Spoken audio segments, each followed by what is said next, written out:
दोस्तों ये माता छोरिया का दरबार है। यहाँ के लल्ला बाबा हैं जो पैंट भूषण में घूमते रहते हैं, कहते हैं बाबा है बाबा है। आइए हम पहले उनसे मिल लेते हैं। भाई बाबा होते हैं तो बढ़िया कुर्ता पजामा पीले वस्त्र पहनते। देखो ये देखो देखो महाराज जी बैठे हुए हैं। पहले तो हम बात करते हैं। महाराज जय माता की। भैया भैया मैया कल्याण। अरे महाराज जी आप तो बाबा बाबा लोग आप कहते, लेकिन हम लगते नहीं है बाबा। भाई ऐसे कौन से वाले बाबा है, जरा हमको बताइए आप पहले। ये माँ छोरिया की कृपा है। हम अपने मन से और नियत से और कर्म से बाबा हैं। हम पहनावे से बाबा नहीं हैं। लोगों ने हमसे कहा कि बाबा आप इतना बड़ा बड़ा काम करते हैं, आपके पास लोग आते हैं, ठीक ठाक है। मैं आपको एक घटना बताऊं। हाँ। कि आज से 5 साल पहले फॉर्च्यूनर से गोमती नगर से महिला आई। उसने बोला हाँ। कि यहाँ के महंत जी को मैं दान देना चाहती हूँ। और वो जो पूरी बेलने की चौतरा बने थे और मैं दोपहर में पाइप चला के झाड़ू से साफ कर रहा था। ये 7-8 साल पहले की बात है।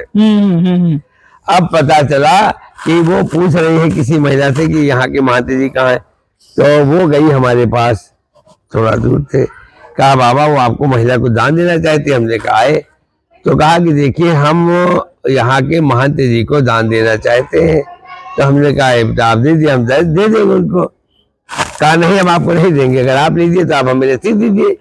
तो हमारी गाड़ी में रसीद पड़ी थी, तो हमने चलो भाई जो भी दान दिया मैं रसीद उसको दे दिया। वो चली गई। ये प्रभु की दया है।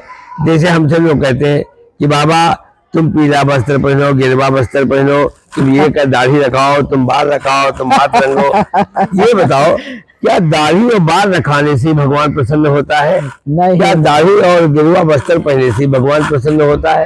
आप बताओ पहले। ये कपड़ा तो अपनी अपनी पसंद है। कुछ ऐसे पंत हैं जो अपना क्रियाकर्म करने के बाद वो कलर पहनते हैं। आप ये बताओ पहले। सफेद वस्त्र सत्य का प्रतीक है। और जितने भी अयोध्या देख समय बाबा ज्यादातर तो सब गिरवा थोड़े पहने थे, सफेद वस्त्र। बाराबंकी से सब संत है। क्या समझे? दाढ़ी बाल रखाना, देखिए दाढ़ी बाल जो नहीं बनवाते हैं उसका एक रीजन जानते क्या है? कि जो जंगलों में पहाड़ों की कंदराओं में जो तप तपस्या कर रहे हैं, तो दाढ़ी हमारे हिसाब से जो हमको जितना ज्ञान है कि दाढ़ी बाल से भगवान प्रसन्न नहीं होते, लेकिन उनको वहां दाढ़ी बाल बनवाने की असुविधा है, इसलिए दाढ़ी जंगलों में नहीं बनवाते। और यहाँ जब आप दाढ़ी बाल भाई हमको यहाँ सब सुविधा है, प्रभु की दया है। तो अभी हमारी इच्छा है कि हम दाढ़ी बाल नहीं रखाते, लेकिन हमारे कर्मों में हमारी नियत में माँ जानती है।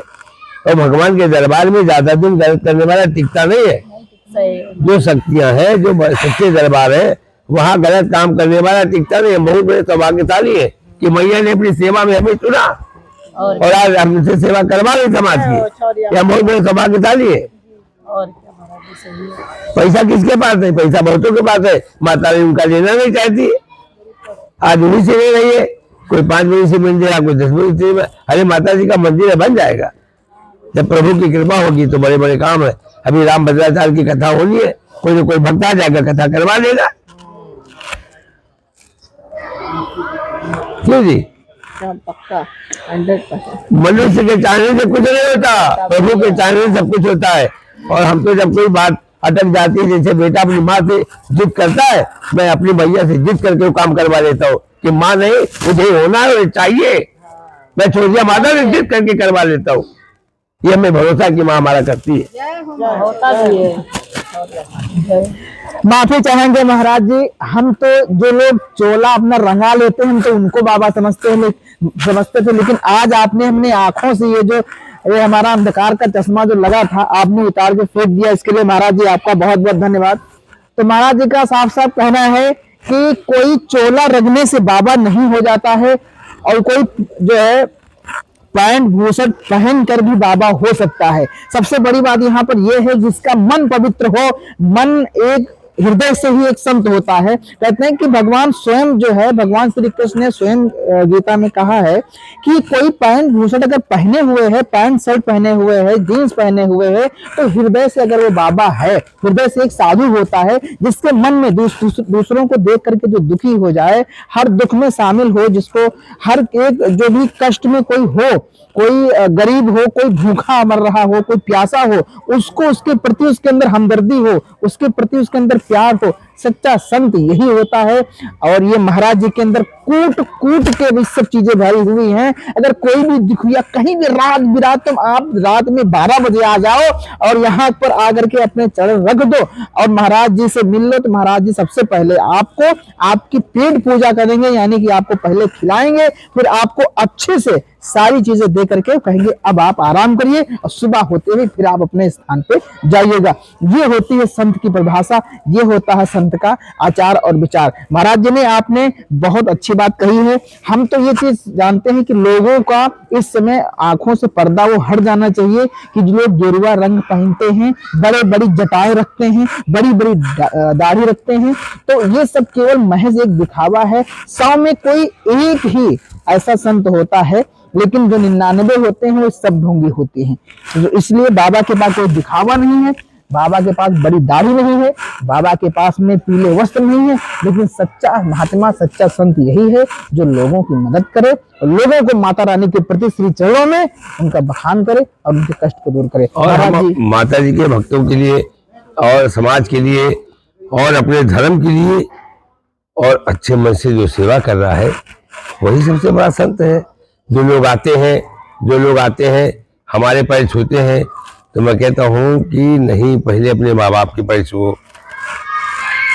जब एक 9 ग्रह है, चंद्र ग्रह जब अरिष्ट होता है, जो बच्चा अपनी माँ के पैर डेली छूता है, चंद्रमा अगर अरिष्ट है तो वो चंद्र जो ग्रह है उसका कभी नुकसान नहीं कर सकता।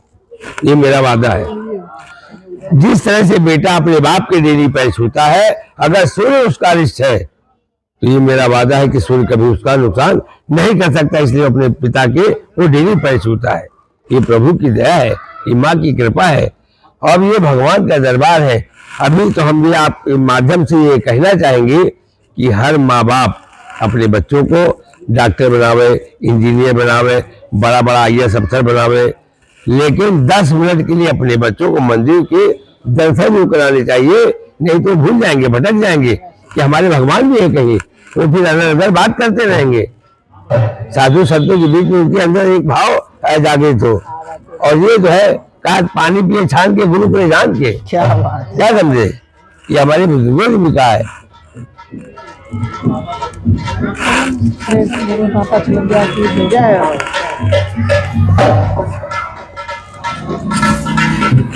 इन लोग का करके डाल दे, इन लोग का मन्नत पूरा हुआ इसलिए आए हैं, बना के डालिए।